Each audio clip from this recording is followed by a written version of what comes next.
Чоң рахмат, урматтуу депутаттар, Алмамбет Назархановичтин сунушун колдойбуз.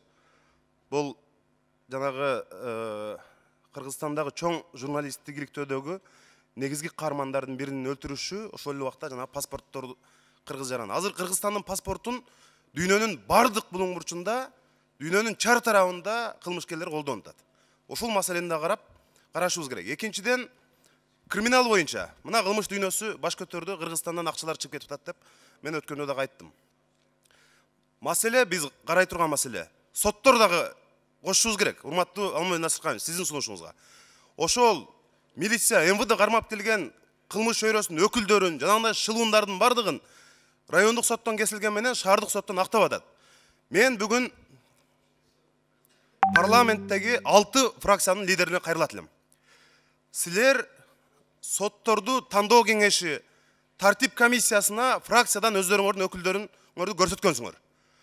Бирок азыркы күндө сот реформасына түздөн-түз мына парламентте биз ошолор аркылуу басым жасасак болот эле.